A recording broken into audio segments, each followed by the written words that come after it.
I told my fiancée that I refused to spend $1,000 on a dress that she is going to wear for one day on her wedding and that she should pick a cheaper one, but she just told me that now she is thinking about refusing to marry me. And so many just like the one Emma wants for like $50 to $100. I'm not trying to get her to cheap out on her dress, but she will literally wear it once. One dress for over $1,000 is just insane. That would fund our honeymoon.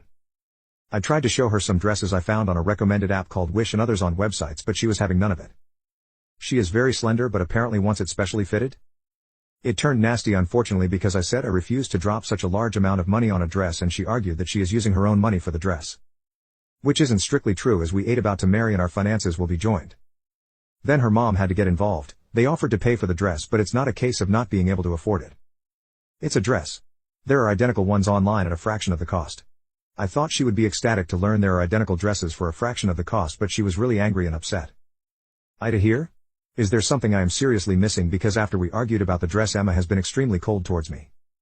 Then yesterday she said if I want her to cheap out on her wedding dress on her wedding day, that she needs to really consider if we are a good match for marriage.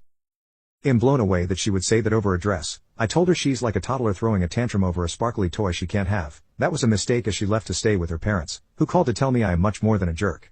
Update 1. I will change the name despite his inability to do the same. I don't really care if he sees this, but he isn't subbed to relationships. I literally don't know where to start. My fiancé will call Greg. I don't know what came over him. It's completely insane. We are getting married summer. The argument started over my wedding dress. I picked a very simple and traditional gown that was already discounted as it is an X-sample gown. My absolute idiot of a fiancé decided to post to a subreddit asking for opinions or more likely validation on whether was being unreasonable.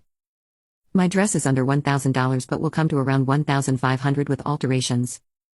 We have over $7,000 left over in our budget. That's another thing that seriously upset me, that he lied in his post multiple times. I make a much higher salary than him, so we agreed he would put $5,000 towards the wedding and I put in the rest, but why lie? Why ask opinions if you've skewed the details? I had absolutely no problem with this, as he makes just above the minimum wage. The thread got way too much attention. I had already gone to my parents because I was angry about him calling me immature and shouting about me being spoilt.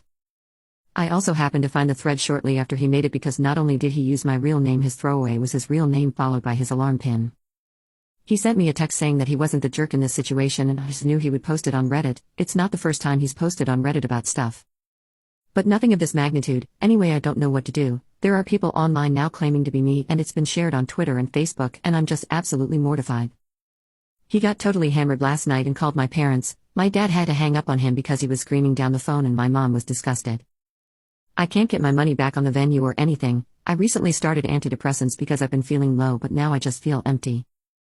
This whole thing was about the cost of my dress, and he suggested I use the Wish app to get an identical gown. First he refused to listen to me that Wish is garbage, but he also argued it to the death in the comments. I read every single comment in that thread, and it was like being punched in the gut. I can't get over the odd lies either. He gave out my real name and his, but lied about the age gap and budget. I'm 23, he is 38. Admittedly, he looks much younger, and for the first few weeks dating I thought he was in his early 30s. We also have only been together a year, not 2 years I think he said, and I'm starting to think this was all too fast. I need help, I need advice. I know I'm quite possibly pot calling the kettle by posting to Reddit, but I post here a lot usually anyway, and all the fake accounts claiming be me might throw him off anyway. I might be slow replying as I start work in an hour. Thanks all. Update 2. A few months back I was going to be married, and long story short, things were called off. She wanted to end things, I didn't. And I feel like I've lost all of my trust in women. I don't want to feel like this anymore. I was dating someone called Isabel up until last week. She's really amazing and kind, but the second she heard about my ex and the fiasco that surrounded it, she ghosted me. And it's become a pattern. At some point, no matter how close we're getting, they hear about it from a friend, it comes up somehow, and they bail. I just want to know how to behave, or what I can do to make things work. My last GF, Casey, when she broke up with me, she said the issue was that I hadn't chanced from who I was when my fiancé left me, but I have. I hardly drink at all now, my job is steady and I'm a good guy, but I think the issue is that I'm suffering from small town syndrome. Everyone knows everyone here because how little of a town it is. Please give me advice on putting this behind me. I'm honestly desperate. My life was about to move towards a phase and now I'm stuck in limbo. I need a girl to fill that place so I can move forward with my life.